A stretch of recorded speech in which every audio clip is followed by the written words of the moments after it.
My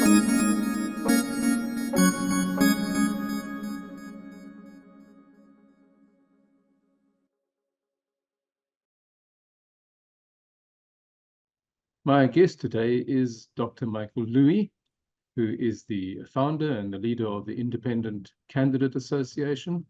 Dr. Louis is also someone with personal experience in politics, a former chairperson of the African Christian Democratic Party and a member of the Western Cape Provincial Parliament for 9 years as an ACDP MPL.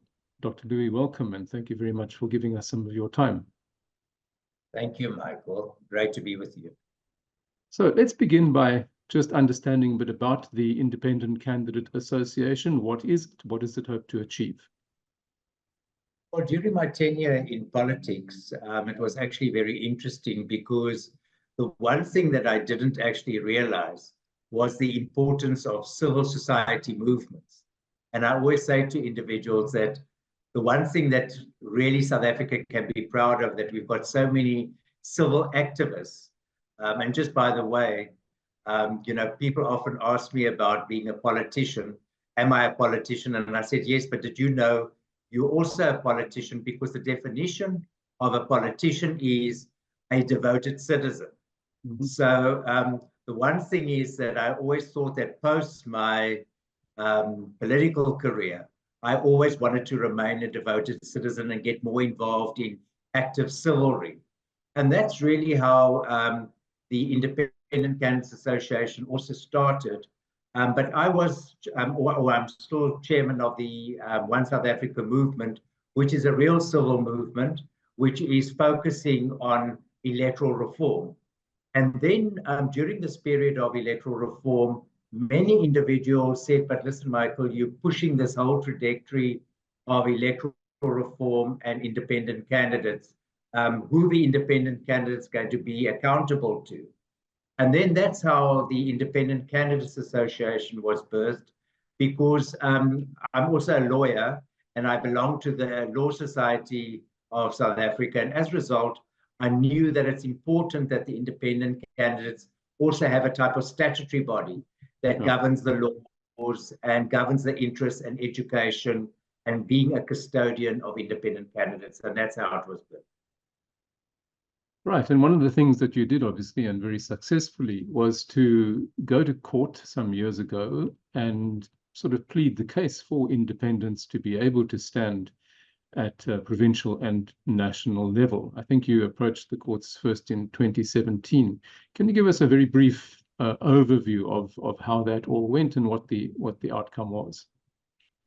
Well, it is. Well, what happened is I was very privy because my years were 1994, and then in 1996, when the Constitution was approved, I always knew that our electoral system was a transitional arrangement. Yeah. But during my tenure in government, I always thought that our electoral system needed to be changed, and that was the intention of the drafters in any case. And then we had the Van Zyl-Slabbert report that came out in 2003 that really, by virtue of a majority report, said that we must have more constituency-based system. And so I always have believed in more direct elections where we as citizens can directly nominate our representatives and not always through a political party.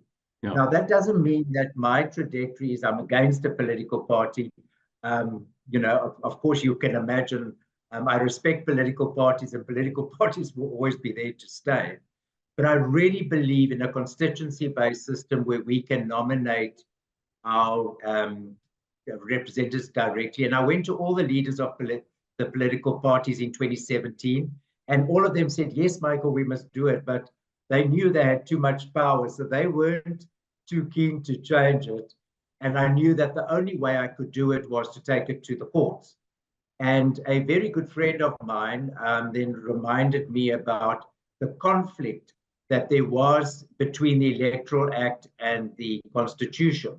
And it's actually such a simple thing. And just for those that are viewing this recording, the Constitution in section 19(1)(b) in the human rights section says very clearly that every person has the right to stand for public office. No. So, Mike, if you're wanting to stand for public office, you can do it. But what happened is the Electoral Act that governs our elections said you must belong to a political party. So that's where the conflict was. And then I took it to the court. I started in my personal name, which then changed to the New Nation Movement in 2018. And it was really a 5-year journey. And we won our first court case in 2021, where the court said they gave the Parliament 2 years to change the Electoral Act. But then, unfortunately, very sadly, I spent a year redrafting a new Electoral Act, which was a constituency-based system. And then the minister decided to take the minority report of Ali Musa and not have a constituency-based system. And very, very sadly, and I'm sorry to say this to the viewers, that I still believe we've got an Electoral Act that is unconstitutional and that does not bode well for independent candidates. And you will see many court cases still in the future, and you will see that this is the last election we're going to have on the current Electoral Act, and it will change for the next elections in 2029.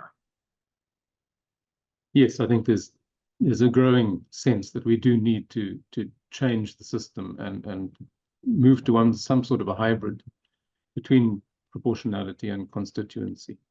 Now, that brings us to where we are now. We do have some independent candidates standing. We'll get into the details of numbers and so on just now. But towards the end of last year in the Daily Maverick, you wrote an article in which you said that the odds are still stacked against the independents. So what are some of the obstacles that they are still facing? Well, look, there's really a number of issues, and you would have known I went back to the court and lost the 2 submissions that I really feel very strongly about. The first thing is the facts are that independent candidates cannot qualify for the compensatory list for this election. So I know that a lot of the voters don't even know it, but for this election, they're going to have 2 sheets to vote for, 2 ballots, the one being a direct ballot and the other one being a compensatory ballot. And the legislators and Parliament decided not to let independent candidates qualify for the second ballot. But what was the effect of that is that the facts are that an independent candidate in the provinces, it will differ, but anything from 88,000 to 96,000 votes they need to get 1 seat in Parliament, while a political party will get anything from 42,000 to 45,000. And that is a direct result of independent candidates not qualifying for the second ballot. So independent candidates definitely need to get twice the number of votes to get 1 seat. And I want the viewers and yourself, Mike, to watch this election very closely, because there could be, in the very few independents that are standing, that there could be an independent candidate that gets 57,000 votes or 56,000 votes or 59,000 votes and won't get a seat in Parliament, while a political party with 42 or 45 or 47,000 votes will get a seat in Parliament. And that will then give us a bona fide case of going back to the Constitutional Court and asking them to review their judgment that they gave. So I think that's one of the main things. The other one we did win, where they said that for an independent candidate to qualify, they need to get 12,000 signatures or 14,000 signatures. We said it's impossible, and we won that court case where we only need now 1,000 signatures to get to qualify for elections. In the past, by the way, a political party only needed 500 signatures. So we did win that, but that's against civil society, and you have to fight these things. And I'm very proud that our fight continues. Yeah, you raised there one of the difficulties, understanding exactly how the votes are tallied up and the compensatory votes and so on is really, I think you have to be an actuary to work it out. That is true. But yeah, I can imagine that there are going to be many legal challenges afterwards. But all right, so we've got to the point where now we have 11 people, if I have counted correctly, across the country. There are 11 people who've got the signatures, they've paid their deposit, they've done all of the admin that the Electoral Commission requires, and they will be on the ballot papers. 6 of them are standing for the National Assembly. 6 of them are standing for provincial legislatures, and that should make 12, but in fact, one of them is standing for both the National Assembly and I think it's the Limpopo provincial legislature. So that's why there's only 11. It's a low number, a surprisingly low number. Do you think that's because of the obstacles that you've mentioned, or is it perhaps an indication that in our politics, parties really have a monopoly and a grip on the imagination? Look, I think the big thing is I've always said to everybody in my trajectory that this is about electoral reform, more than just independent candidates. This is about changing our electoral system, but it is about independent candidates because whether you like it or not, I really, really believe that in the multiplicity of the dynamics of this country, individuals have got huge power. And we saw it now with the rise of the MK and the Zuma brand, that there are certain individuals that can carry very strong influences in our country. And you can think of great individuals that if they stood, they definitely will get into parliament. And it will change the character of our political landscape. And in my ACDP days in Parliament, I really believe that one person can make a difference because most of the real dynamics in Parliament happens in Parliament in the standing committees and not showcasing in Parliament where it's just a talk show, you know? Yeah. And so I'm very, very much an ardent believer in one person. The problem and the truth is that I couldn't, with great conviction and belief, motivate my members of my association to stand. Because Zaki Ahmed has been very vocal about his budget of 7 or 8 million rand that he's had to raise to stand. And I couldn't, with conviction, compel my members to really stand, knowing that they were at risk to get into Parliament with that huge amount of money that needs to be spent and all the work. I honestly believe that our electoral system is not conducive for independents to stand because even de novo, I've always said to government, you cannot have an independent fighting a political party on a provincial or a national basis, only a constituency basis where, for instance, you can have Stellenbosch as a constituency, Julie Madonsela stands in that constituency, and then the DA, the Freedom Front, EFF, ANC can put up a candidate against Tuli, and you can decide on character and competency who your best candidate is. So that has not stopped because I believe the electoral system that has been disposed and legislated is the main contributor to the low number of registrations. And I was a great promoter of that. In that scenario that you've just mentioned, you gave Stellenbosch as an example. If I remember correctly, the Mohamed Wali Musa report on Electoral Act reform suggested that we should divide the country into a number. I think the number was 97 constituencies, and then have a compensatory proportional count as well. It's a hybrid system such as we have in many other democracies. That was the majority view of the Wali Musa report, but as you say, Parliament didn't adopt that. Do you have any idea why the governing party in particular seems to be against it?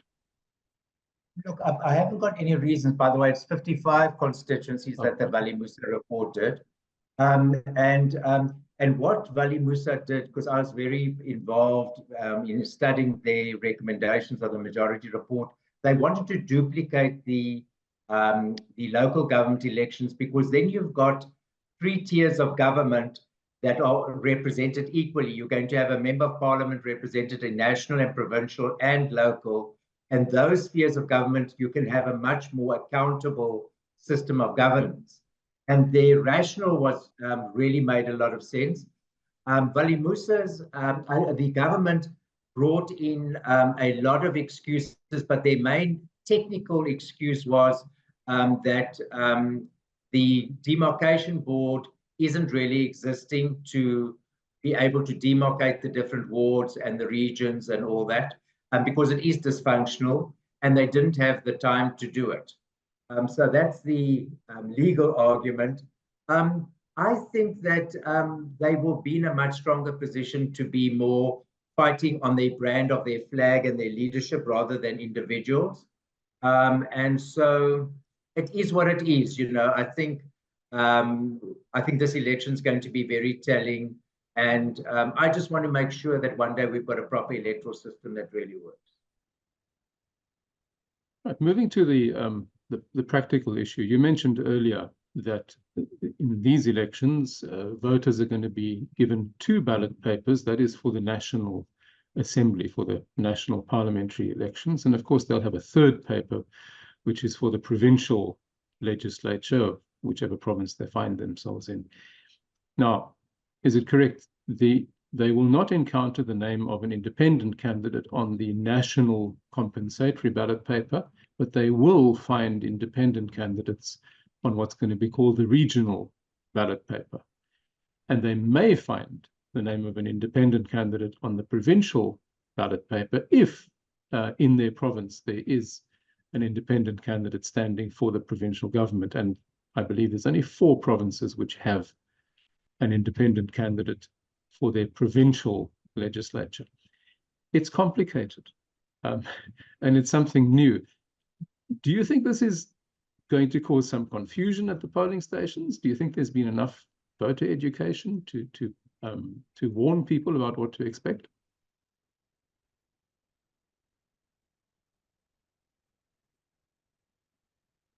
Michael, so you're definitely correct. I'm very, very concerned about it.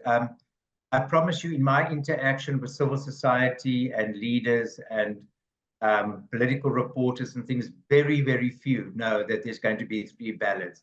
No. And everybody's really struggling. So I think the IC is trying to do it via their, I see there's some programs on TV and things, but I don't know in the townships, if you haven't got a TV, how you're ever going to see it, I think it could work in somebody's advantage in a political party, because whoever they're going to vote for on the one ballot, they won't know really what's going on. So they'll just vote the same party on the other ballot. For instance, a person that's really very keen, like myself, and does my studies very well, I'll be voting for 3 different stakeholders, let me call it that, in each one of my ballots, because I'm wanting to let the voters know, please do me just one very big favor, that when you go to these elections, or whenever you vote, not only for these elections, but for the rest of time, always vote for something and don't vote against something, and that's why there's very different powers in the different ballot papers. The powers that's given provincially are completely different to national. And there could be a political party or an independent that could be stronger provincially than nationally, or nationally and provincially. So please just really study the manifestos, and please vote with great sincerity and seriousness. This is a Kairos election, and I really believe that they must go out and vote right and proper.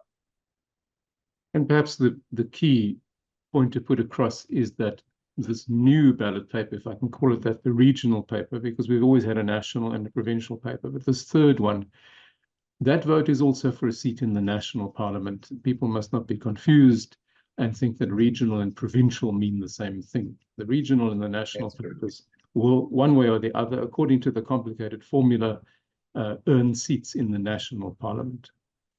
Correct. Now, coming back to something that you said a bit earlier, the potential effectiveness of the individual in politics, I think we all understand that that's definitely the case. But on the other hand,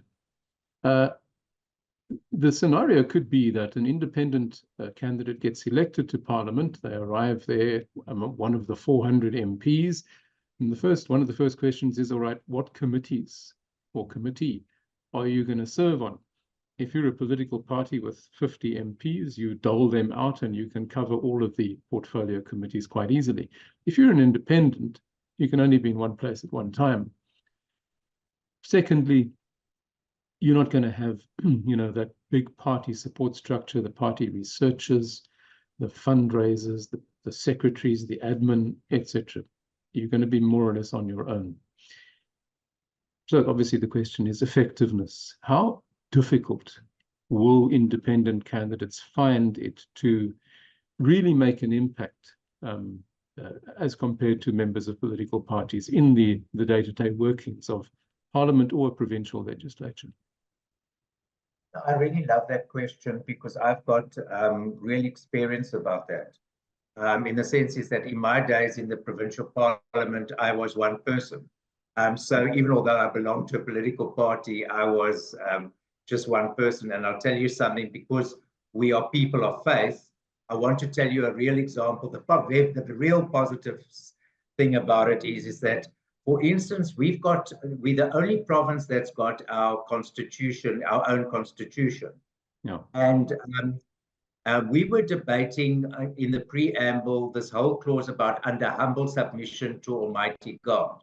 And my colleagues in Parliament just wanted to duplicate what was on the national basis, God bless Africa, And I said, no, colleagues, that's not what I'm wanting to do. I believe that all laws are subject to the biblical truth, and I want it under humble submission to Almighty God. And then they said, no, you can't have that. But come the day of the voting, they were, to get a 2/3 majority to pass a constitution, they needed my one vote. And they then decided to have it under humble submission to Almighty God. And today we've got a constitution in the Western Cape under humble submission to Almighty God because of one vote. And so I always believe one with God is a majority. So, that's my stance, that one person can make a difference. And even in forming governments, I believe that an individual can make a big difference. Now, even on a national basis, and then I'm going to talk about capacity, even on a national basis, our real aspiration is, and it's not impossible, that no political party is going to have a majority, and they're going to need a neutral person or an independent person to become president to cause some form of neutrality and forming a government. And so as a result, I so wish there was a leader in government that was an independent candidate that I could foresee as a potential president. I have to be honest, I don't see it in this election that there is an independent candidate nominate. But as you might know, there is an individual that believes that there could be an opportunity that the political parties ask an outsider to become a president and become an independent candidate. or not an independent candidate, but become a president that's neutral. And I believe that that could be really a great thing. Regarding capacity, obviously in an ideal situation where the political landscape is equal for independent candidates vis-a-vis political parties will then, independent candidates can then develop. So now there's 9 or 10 independent candidates in Parliament. Each one of them will then go and form a type of consolidation of their gifts and talents and say, I'm strong on education, you're strong on transport, you're strong on health, and divide the workload. I was in my provincial legislature, I was very strong on property rights because that's my main function and my business. So I was actually chairperson of economic affairs and public works for 4 years, and then became MEC of public works and economic affairs. And so as a result, I was just one person and focusing on where my talents and my gifts were very strong. But that didn't mean I didn't give input to the budget. That didn't mean now and then when there's a very controversial healthcare thing that I could make an input at least. But I really didn't find it an imposition. I didn't find it limiting. And the only thing is you choose where your strengths are. It's no use me going to give input in sport and cultural affairs, or it was no use for me to go and give input in agriculture, you know. So even if I was there, I couldn't do it.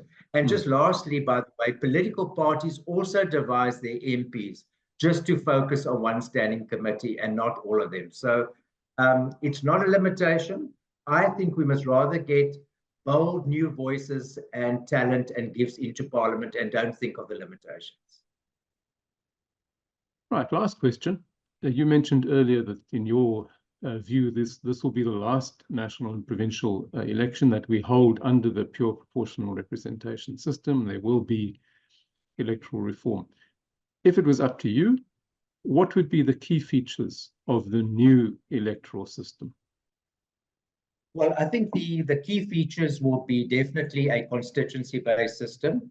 And I think the Van Zyl-Slabbert report really did a lot of good work. They spent a year studying and things. So I think that the Van Zyl-Slabbert report of 54 to 55 constituencies could be a very balanced view. But then a very big change is what I also did in my submission to the courts, is that the 400 members of Parliament won't be split 200, 200, 200 national and 200 compensatory. It will be 300, 100. So 300 members will be directly elected by the members or the public, and only 100 compensatory. Right. Because I think people must be given more direct power to nominate their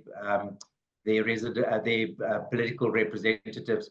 I must say the 200-200 split really benefits the larger parties, because like the ANC, every time they got more than 50%, of the 200 compensatory, they got 100 seats in Parliament just pro amico, you know, just because they got more than 50%. They didn't have to work for those 100 seats. And I think we need to get more leaders that are educated, trained, and called to governance. And then maybe one of my landing comments to you, Mike, is that I'm wanting to say, I honestly believe in my heart that politics is a calling. Politics is not a choice. You sit one day on the terrace and you decide, I'm wanting to be a politician. I believe it's a godly calling, and I really reach out to any of those that believe that you are called to governance. It's an act of obedience. Please put up your hand. Our nation needs. Good. That's a nice place to bring it to a close. My guest has been Dr. Michael Louis, head of the Independent Candidate Association. Michael, thank you very much for your time, and we certainly will watch the performance of the independents in these elections, and indeed then we will keep an eye on how the electoral reform process goes in the coming years. Thanks very much. Thank you, Michael.